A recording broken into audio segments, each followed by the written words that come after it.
आ जाए। ये आंखों को बेपरवाह ना छोड़ो, ये कानों को बेपरवाह ना छोड़ें। मुझे क्यों सुनना है हराम? अल्लाह ने कान इसके नहीं दिए। सुनना है तो तिलावत सुनिए, नाते सुनिए, उलमाए अहले सुन्नत के आशिकाने रसूल उलमा के बयान सुनिए। और तीसरी चीज जबान। नबी पाक अलैहिस्सलाम से एक बार सवाल किया गया। एक सहाबी ने पूछा, हुजूर आप मुझ पर सबसे ज्यादा किस चीज का खौफ रखते हैं? नबी पाक ने अपनी जबान अकदस पकड़कर फरमाया, इसे सबसे ज्यादा सेंसिटिव। आपको पता है जिस्म के बाकी आज़ा तो ओपन हैं, जबान वो है जिसके 32 पहरेदार हैं, और किसी बॉडी पार्ट के 32 पहरेदार नहीं है। 32 दांतों से कंट्रोल किया गया उसको, मगर वो 32 पहरेदारों को तोड़कर भी जब चलती है ना, तो पता नहीं किसी का घर तोड़ देती है, किसी का दिल तोड़ देती है, किसी से झगड़ा कर देती है, किसी से पार्टनरशिप खत्म कर देती है, बीवी को तलाक दे देती है। जबान क्या कुछ नहीं कर सकती। खुदा की कसम ये नेमत भी कमाल की है। अगर इस नेमत का सही इस्तेमाल कर लिया जाए तो बैठे बैठे नेकियों का अंबार लग सकता है। सब मिलकर कहिए सुभान अल्लाह, कहिए अल्हम्दुलिल्लाह, अल्लाहु अकबर। कितनी देर लगी? 30 सेकंड भी नहीं लगे हैं। बैठे बैठे क्या कमा लिया पता है आपको? अल्लाह के नबी अलैहिस्सलाम के सच्चे वादे हैं। जो एक बार सुभान अल्लाह कहे जन्नत में दरख्त लगा दिया जाता है, एक बार अल्हम्दुलिल्लाह कहे जन्नत में दरख्त लग गया, एक बार अल्लाहु अकबर कहे जन्नत में दरख्त लग गया। अफजलु जिक्र कहा गया ला इलाहा इल्लल्लाह। मैं बैठा रहूं ला इलाहा इल्लल्लाह पढ़ता रहूं, बैठा रहूं सुभान अल्लाह पढ़ता रहूं, बैठा रहूं अल्लाहु अकबर पढ़ता रहूं। नबी पाक फरमाते हैं जन्नत के खजानों में से, जन्नत की क्यारियों में से अगर किसी को कुछ चुनना है तो ला हौला वला कुव्वता इल्ला बिल्लाह पढ़ ले। ये जन्नत के खजानों में से खजाना है। हदीस पाक का मजमून है। कितना आसान है, वाकई कमाल की नेमत है। लेकिन प्रॉब्लम यह है इस नेमत का सही इस्तेमाल नहीं कर रहे। इस नेमत से कोई फायदा उठाने की बजाय गुनाह कर रहे हैं, गालियां दे रहे हैं, बेहयाई की बातें हो रही हैं, गीबतें हो रही हैं, झूठ बोल रहे हैं। ना करें ऐसा, मारे जाएंगे। ये जबान गुनाहों के अंबार लगा देती है। किसी का दिल तोड़ने से पहले सोचो कि तलवार का जख्म तो भर जाएगा, जबान का जख्म नहीं भरता है। आप जिंदगी में कई बार बोलकर पछताए होंगे कि यार काश चुप रह जाता, कभी खामोश रहकर नहीं पछताए होंगे। हाँ, बोलकर यार क्या यार क्यों बोल दिया, दुश्मनी हो गई, रिश्ता टूट गया, पार्टनरशिप खत्म हो गई, गुस्से में यार निकल गया जबान से, तो पहले सोचते ना। ये जो दावत इस्लामी के माहौल में बड़ा प्यारा एक नारा अमीर अहले सुन्नत लगाते हैं। क्या नारा है? पहले तोलो बाद में बोलो। या तो एहसास ही नहीं, हम तो बोलने के बाद तोल रहे होते हैं, सही बोला गलत बोला, पहले तोलना था ना। तो काश ये एहतियात नसीब हो जाए। तो इन 3 चीजों को बचाइए गुनाहों से, आप बहुत सारे गुनाहों से बच जाएंगे। वैसे और भी चीजें हैं, लेकिन अगर आपने इन 3 चीजों पर कंट्रोल करने का जहन बना दिया कि आंख से हराम नहीं देखूंगा, कान से हराम नहीं सुनूंगा, जबान से हराम नहीं बोलूंगा, इन तीनों को अच्छे कामों में इस्तेमाल करूंगा। कुरान कह रहा है, ऐ ईमान वालो अल्लाह से डरो जैसा डरने का हक है। लेकिन अब अगला हिस्सा, अल्लाहु अकबर वला तमूतुन्ना इल्ला व अंतुम मुस्लिमून। तुम्हें इस हालत में मौत ना आए कि तुम मुसलमान ना हो। मरना है तो ईमान के साथ मरना है। ये बड़ा नाजुक मरहला है। लोग कहेंगे जनाब इसमें क्या बड़ी बात है, मैं हुई मुसलमान, मरूंगा तो मुसलमान ही मरूंगा ना। इतना आसान नहीं है। हाँ, आओ पहले पीराने पीर का जिक्र करते हैं। गौसे पाक तो वलियों के सरदार है ना, उनके सदके इंशाअल्लाह हमारे ईमानों की हिफाजत होगी। मगर सुनो पीराने पीर का आलम क्या है, खौफे खुदा का आलम क्या है। शेख अब्दुल कादिर जिलानी को एक बार हरम काबा में देखा गया, कंकरियों पर सर रखे हैं और रब्बुल इज्जत की बारगाह में दुआ कर रहे हैं, ऐ रब्बे करीम मुझे बख्श दे, अगर मैं सजा का हकदार हूं तो बरोज़े कयामत मुझे अंधा उठाना कि नेकूकार लोगों के सामने शर्मिंदा ना हूं। खौफे खुदा इसको कहते हैं। या अय्युहल्लज़ीना आमनुत्तकुल्लाह हक्का तुकातिही, अल्लाह से डरो जैसा डरने का हक है। अरे मैं गुनाहगारों का सरदार, मुझे शर्म नहीं आती अपने आमाल पर। वो वलियों के सरदार हैं, अल्लाह से कह रहे हैं या अल्लाह अगर मेरे गुनाह ज्यादा हैं तो अंधा उठाइयो, मैं शर्मिंदा ना हो जाऊं। आए हाय, ये होते हैं अल्लाह वाले। आगे सुनो, गौस पाक अगली आयत है ना, वला तमूतुन्ना इल्ला व अंतुम मुस्लिमून। इस आयत का अगला जुज सुनो। मेरे पीराने पीर को कैसा खौफ था। एक बार ईद का दिन है, गौसे पाक कह रहे हैं, लोग कह रहे हैं आज ईद का दिन है, ईद का दिन है। अब्दुल कादिर के लिए ईद का दिन वो होगा जब अपना ईमान सलामत लेकर दुनिया से जाएगा। उनको इतनी फिक्र है ईमान पर मौत की कि कब्र में ईमान सलामत लेकर जाना। क्या मुझे और आपको यह फिक्र है? आपको पता है सारी जिंदगी रोजे रखे, सारी जिंदगी नमाजें पढ़ी, सदका खैरात हज, सारी जिंदगी नमाजें पढ़ी, और अगर मरने से पहले ईमान चला गया ना तो ये सब कुछ जीरो हो जाएगा। हदीस पाक में आता है हर बंदा उस हालत पर उठाया जाएगा जिस पर मरेगा। अब यहां 2 बातें हैं, ईमान पर मरेगा तो ईमान पर उठाया जाएगा, कुफ्र पर मरेगा, कुफ्र पर उठाया जाएगा। ईमान भी बचाना है। और एक और बात सोचिए, शराब के नशे में मरेगा तो नशे में उठाया जाएगा। फिल्म देखते देखते मरेगा तो किस हालत में उठेगा? बदकारी करते करते मरेगा तो किस हालत में उठेगा? जुआ खेलते खेलते मरेगा तो किस हालत में उठेगा? सोचिए। आप कहेंगे नहीं भाई क्या ठीक है, मैं गलत काम करता हूं, मगर उस वक्त कैसे मरूंगा? तो आप में से किसी के पास इख्तियार है कि आप अपनी चॉइस से मर सकते हैं कि मलकुल मौत आ गया और कोई शराब पी रहे हैं, नहीं भाई अभी नहीं आना, थोड़ी देर बाद मैं जरा नशा उतार लूं। You have time, you have authority. किसी को पता है मैं कब मरूंगा? आगाह अपनी मौत से कोई बशर नहीं, सामान 100 बरस का है, पल की खबर नहीं। भूल गए आप, जहाज में मौत होती है। पिछले दिनों की बात है, हम जर्मनी में थे, हमारे एक बहुत अच्छे साथी दोस्त जानने वाले थे, 35,000 फुट की बुलंदी पे जहाज में उनको हार्ट अटैक हुआ, उनका इंतकाल हो गया। अरे चलो जहाज को छोड़ो, हजारों मीटर समुद्र के नीचे भी तो मौत आई थी ना, भूल गए? थोड़े दिनों पहले का ही वाकया है ना।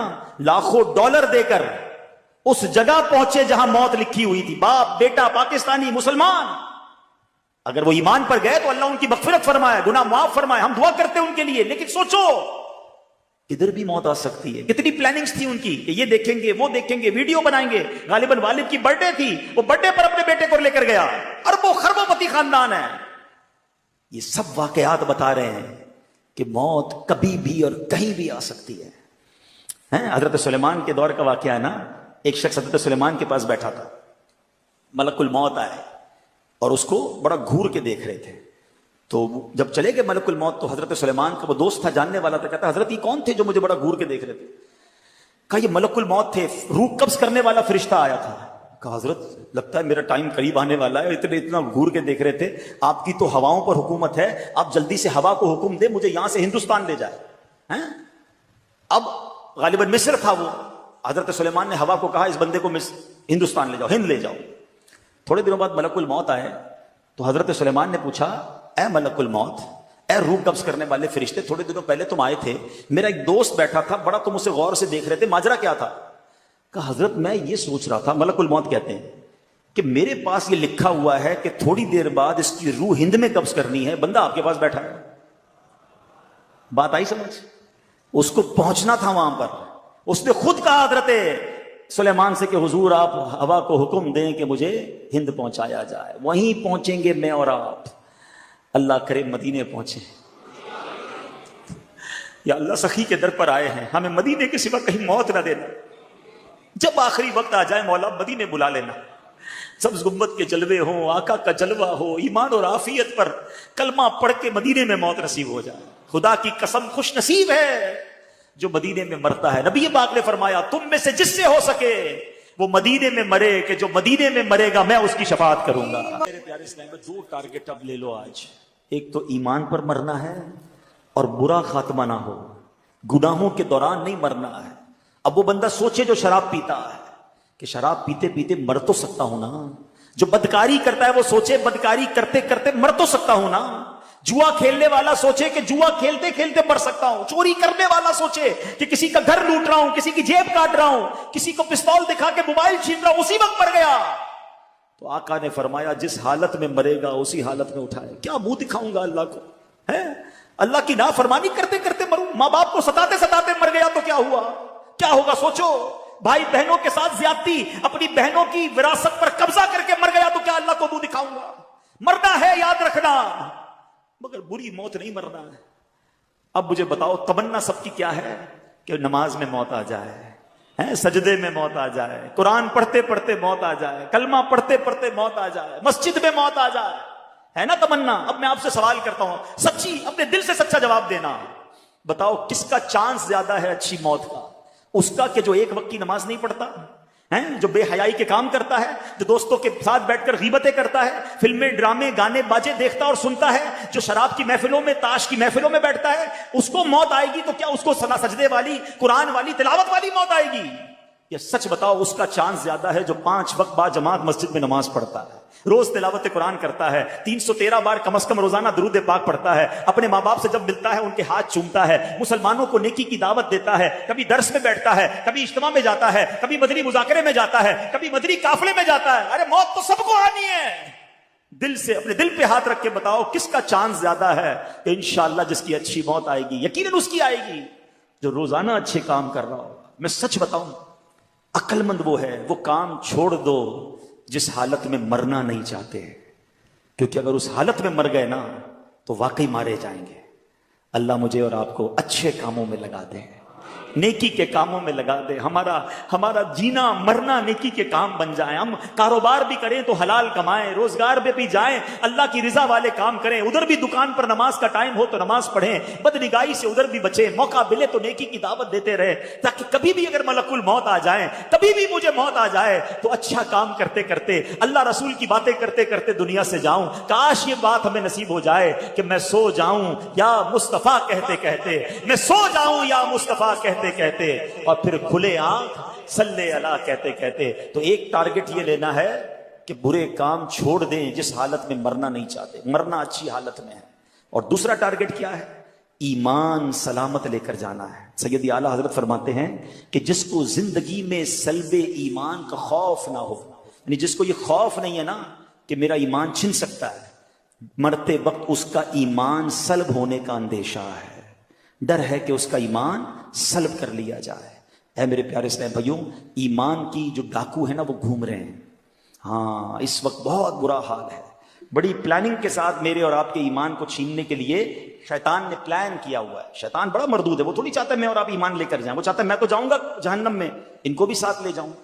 تو مذہبی حلیہ اپنا کر کوئی سوشل میڈیا پہ بیٹھا ہوا ہے، کوئی انٹرنیٹ پر بیٹھا ہے، کوئی جناب قرآن کی اپنی تفسیر بیان کر رہا ہے، کوئی حدیثیں بیان کر کر کے لوگوں کو گمراہ کرنے کی کوشش کر رہا ہے، اور بھولے بالے مسلمان سب کی باتیں سن رہے ہیں، سب کو فالو کر رہے ہیں، سب کو دیکھ رہے ہیں اور پریشان ہو رہے ہیں۔ مجھے سمجھ نہیں آتا، ایک بات بتاؤ، آپ کو گھر بنانا ہو تو موچی سے بناتے ہیں بلڈر سے بناتے ہیں؟ بلڈر سے بناتے ہیں، موچی کا کام نہیں ہے۔ چپل بنانے ہوتے تو موچی سے بناتے ہیں، دوائی لینی ہوتی ہے تو موچی سے نہیں لیتے، ڈاکٹر سے لیتے ہیں۔ جس کام کی ضرورت اس کے ایکسپرٹ کے پاس جاتے ہو نا۔ تو میرا دین اتنا مظلوم ہو گیا کہ جو سکھائے اس سے سیکھنا شروع کر دو گے؟ دین بھی سیکھنا ہے تو عاشقان رسول علماء سے سیکھنا ہے، اور دیکھنا ہے کہ ان کے دل میں صحابہ کی محبت ہے کہ نہیں، اولیاء کی محبت ہے کہ نہیں، اہل بیت کی محبت ہے کہ نہیں، رسول پاک کی محبت ہے کہ نہیں، اللہ سے محبت کرتا ہے کہ نہیں۔ ارے جو ان ہستیوں سے محبت نہیں کرتا اس کا میں نے کیا کرنا ہے؟ یہ سب چیزیں آپ نے سیکھنی ہوں گی۔ اے میرے پیارے اسلامی بھائیوں، یہ بڑا پرفتن دور ہے، دین کے نام پر ہمارے ایمان پر ڈکیتی ڈالی جا رہی ہے۔ اعلیٰ حضرت نے 100 سال پہلے سمجھا دیا تھا، سونا جنگل، رات اندھیری، چھائی بدلی کالی ہے، سونے والو جاگتے رہیو، چوروں کی رکھوالی ہے۔ ارے چور ہی رکھوال بن گئے ہیں، آنکھ سے کاجل صاف چرا لے، یا وہ چور بنا کے ہیں، تیری گچڑی تاکی ہے اور تو نے نیند نکالی ہے۔ ہمیں اپنے آپ کی اپنے ایمان کو بچا کر اپنی ایمان کو سلامت لے کر قبر میں جانا ہے۔ تو ایک تو یہ بات کہ ہمیں علماء کرام سے مربوط رہنا ہے، عاشقان رسول علماء کرام سے۔ اور آج دعوت اسلامی کا ماحول آپ کے سامنے ہے، سبحان اللہ، صحابہ کی محبت بھی دیتا ہے، اولیاء کرام کی محبت بھی پلاتا ہے، اہل بیت سے بھی پیار کا درس ملتا ہے، عشق رسول کے جام بھی بھر بھر کے پلائے جاتے ہیں۔ کوالیفائڈ سرٹیفائڈ مفتیان کرام، علماء کرام موجود ہیں، ماشاءاللہ مستند کتابیں لکھی جا رہی ہیں۔ تو جب اتنا کچھ دعوت اسلامی کے پاس موجود ہے تو کیوں نہ ہم اس سے وابستہ ہو کر اپنے ایمان کی حفاظت کریں۔ ایک اور اہم بات، آخری بات، باتیں تو بہت ساری ہیں مگر ٹائم کافی ہو گیا ہے۔ ایمان کی حفاظت کے لیے ذرا سنیے گا، آقا علیہ الصلوۃ والسلام فرماتے ہیں آدمی اپنے دوست کے دین پر ہوتا ہے، اسے یہ دیکھنا چاہیے کہ کس سے دوستی کر رہا ہے۔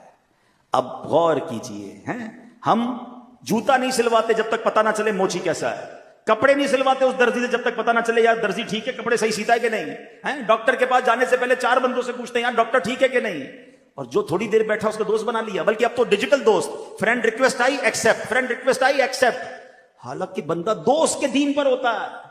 اب لوگوں سے پوچھو نا یار تم نے اس کو دوست بنایا جو صحابہ کو برا بھلا کہتا ہے؟ ہاں بھائی اس کا عقیدہ ہے، میں تو بس صرف دوست ہوں، چائے پیتے ہیں رات کو بیٹھتے ہیں۔ کوئی ہے بھائی وہ اہل بیت کو برا بھلا کہہ رہا ہے؟ ٹھیک ہے اس کا عقیدہ ہوگا، دوستی میں تو بس ایسی ہم کھاتے پیتے ساتھ ہیں۔ غور کیجئے یہ کدھر جا رہے ہو آپ، ہیں بد عقیدہ سے دوستی کرو گے؟ چلو میں آپ سے ایک سوال کرتا ہوں، کوئی آپ کی ماں کو برا بھلا کہے، آپ کے والد کو برا بھلا کہے، رات کو بیٹھو گے چائے پینے اس کے ساتھ؟ جاؤ گے اس کے گھر پہ؟ بلاؤ گے اس کو گھر پر؟ نہیں۔ میری ماں کو برا بھلا کہے میں اس کا گریبان پکڑ لوں، اور مومنین کی ماں کو برا بھلا کہے میں اس سے دوستی کروں؟ میرے والد کو برا بھلا کہے مجھے بالکل نہیں پسند ہے، صحابہ کو برا بھلا کہے مجھے کوئی ٹینشن نہیں ہے، ہمارے خاندان والوں کو برا کہے تو مجھے کوئی میں جان لے لوں اس کی، اولیاء کرام کے بارے میں بکواس کرے جو اللہ کے دوست ہیں، مجھے کوئی پرابلم نہیں ہے، کس سے دوستیاں لگا رہے ہو؟ وہ کیسے میرا دوست ہو سکتا ہے؟ دوست کے دین پر ہوتا ہے۔ اللہ کرے کہ دوست بنانے سے پہلے ہم چیک کریں کہ اس کا دین ایمان کیا ہے، اس کا عقیدہ کیا ہے، اور یہ سب سے زیادہ ضروری ہے۔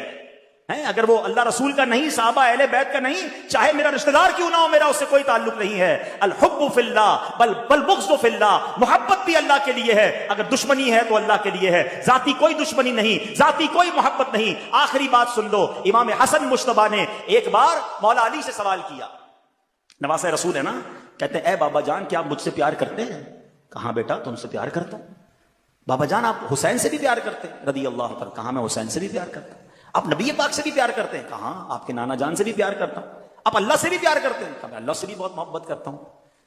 تو چھوٹی عمر میں تھے، کہتے ہیں بابا جان ایسا کیسے ہو سکتا ہے، ایک دل میں اتنی ساری محبتیں جمع کر لی آپ نے؟ امام مولا علی تو پھر مولا علی ہے نا، کیسا جواب؟ آقا فرماتے ہیں میں علم کا شہر ہوں، علی اس کا دروازہ ہے۔ کہتے ہیں بیٹا دیکھتے نہیں جب نماز کا وقت ہوتا ہے سب کو چھوڑ کر اللہ کی بارگاہ میں حاضر ہو جاتا ہوں، محبت تو ایک سے ہی کرتا ہوں، اس کی وجہ سے باقی سب سے محبت کرتا ہوں۔ ہمیں جو صحابہ سے پیار ہے نا وہ اللہ کی وجہ سے ہے، اولیاء سے پیار اللہ کی وجہ سے، اللہ کے پیارے ہیں نا، نبی پاک سے پیار کیوں ہے؟ وہ اللہ کے محبوب ہے۔